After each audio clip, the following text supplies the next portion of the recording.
ये रही ससुर और बहू की प्रेम कहानी, अध्यायों के रूप में प्रस्तुत की गई। गांव के प्रतिष्ठित परिवार के मुखिया सुरेश बाबू ने अपने इकलौते बेटे अर्जुन की शादी बड़े धूमधाम से करवाई। नई बहू साक्षी पढ़ी लिखी और संस्कारी थी। परिवार में सब उसे पसंद करते थे, लेकिन सुरेश बाबू के मन में एक अजीब सा खालीपन था। पत्नी के गुजर जाने के बाद से उनका जीवन अकेलेपन में कट रहा था। साक्षी का स्वभाव कोमल था और वह परिवार की हर जरूरत का ध्यान रखती थी। धीरे धीरे ससुर और बहू के बीच एक अलग तरह की समझदारी पनपने लगी। साक्षी को सुरेश बाबू में एक मार्गदर्शक, एक सच्चा संरक्षक दिखने लगा। वहीं सुरेश बाबू को पहली बार ऐसा लगा कि कोई उनके सुख दुख को समझता है। समय बीतता गया और दोनों के बीच भावनाएं गहराने लगी, लेकिन समाज के नियम कठोर थे। एक दिन गांव के किसी आदमी ने सुरेश बाबू और साक्षी को बातें करते देख लिया और अफवाहें फैलने लगी। अर्जुन को भी इस बारे में कानों कान खबर मिल गई। एक रात अर्जुन ने साक्षी से सीधे पूछ लिया, क्या ये सच है? साक्षी चुप रही, लेकिन उसकी आंखों में डर था। सुरेश बाबू ने खुद को समझाया कि यह गलत है, लेकिन दिल पर किसी का बस नहीं। उन्होंने गांव छोड़ने का फैसला कर लिया। गांव छोड़ने से पहले साक्षी ने आखिरी बार सुरेश बाबू से पूछा, क्या प्रेम पाप है? सुरेश बाबू मुस्कुराए और कहा, नहीं, लेकिन हर प्रेम को अपने अंजाम तक नहीं पहुंचाया जा सकता। उन्होंने अपने मन की भावनाओं का त्याग कर दिया और हमेशा के लिए गांव छोड़ दिया।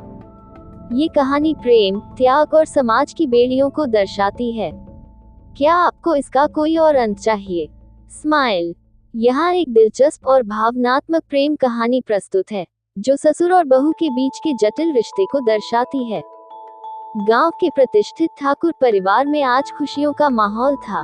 बड़े बेटे आरव की शादी हुई थी और बहू सिया का गृह प्रवेश हो रहा था।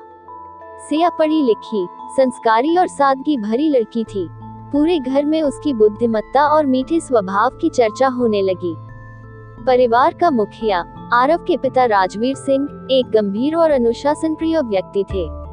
उन्होंने जीवन भर मर्यादा और कर्तव्य को सर्वोपरि रखा था, लेकिन जब सिया ने उनके पैर छुए तो एक अनजाना सा स्पंदन उनके मन में उठा, एक ऐसा एहसास जिसे उन्होंने पहले कभी अनुभव नहीं किया था। समय बीतता गया। सिया अपने ससुराल में सबकी चहेती बन गई। वह परिवार के हर सदस्य की देखभाल करती और पूरे घर को प्रेम से बांध कर रखती।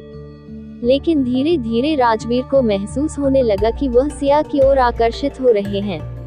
यह उनके लिए एक असहज स्थिति थी। वह खुद को समझाने लगे कि यह बस एक पिता का स्नेह है, लेकिन उनका मन इस बात को मानने को तैयार नहीं था। जब भी सिया पास आती, उनका दिल तेजी से धड़कने लगता।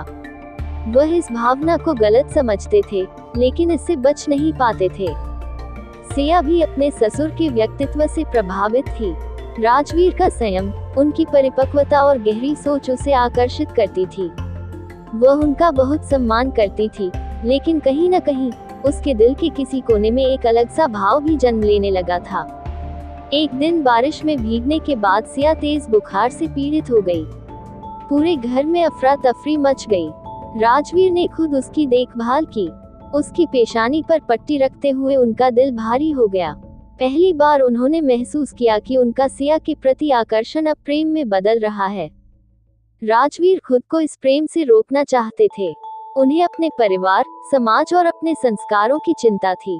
उन्होंने खुद को सिया से दूर करने का फैसला किया। दूसरी ओर सिया भी इस उलझन में थी कि जो स्नेह वह अपने ससुर के लिए महसूस कर रही थी, वह किस रूप में था। क्या ये केवल आदर था या कुछ और? एक दिन उन्होंने अकेले में इस विषय पर बात करने का निर्णय लिया। सिया ने हिम्मत जुटाकर कहा, तारानकन तारानकन, बाबूजी आप मुझसे क्यों कटने लगे हैं? तारानकन तारानकन। राजवीर चौंक गए। वह अपनी भावनाओं को छुपाना चाहते थे, लेकिन सिया की आंखों में वही सवाल था जिससे वह खुद जूझ रहे थे। राजवीर ने भारी मन से कहा, तारानकन तारानकन, सिया, जो भावनाएं मेरे दिल में हैं, वे अनुचित हैं। मैं खुद को माफ नहीं कर सकता। इस रिश्ते की एक मर्यादा है जिसे हम पार नहीं कर सकते। तारानकन तारानकन। सिया की आंखें नम हो गईं। उसने धीरे से कहा, तारानकन, मैं भी इस उलझन में हूँ बाबूजी, लेकिन मैं जानती हूँ कि कुछ रिश्ते बस एक खूबसूरत एहसास बनकर रह जाते हैं। मैं आपका सम्मान करती हूँ और हमेशा करूँगी। तारानकन, दोनों के बीच एक अजीब सा मौन छा गया। ये प्रेम था, लेकिन त्याग से बंधा हुआ। समाज और मर्यादा के बंधन को स्वीकार करते हुए राजवीर ने खुद को संयमित कर लिया। सिया भी समझ चुकी थी कि कुछ भावनाएं सिर्फ मन में रहकर ही जीवित रहती हैं। कुछ सालों बाद जब सिया के बच्चे हुए, तब राजवीर अपने नातियों में सिया की छवि देखने लगे। वह अपने प्रेम को दादा पोते के रिश्ते में बदल चुके थे। दोनों ने एक दूसरे की भावनाओं को स्वीकार किया, लेकिन कभी शब्दों में नहीं पिरोया। ये प्रेम था, मगर मर्यादा की लक्ष्मण रेखा में बंधा हुआ। ये कहानी बताती है कि प्रेम हमेशा पाने का नाम नहीं होता। कभी कभी ये त्याग और मर्यादा की परिधि में भी खूबसूरत बना रहता है।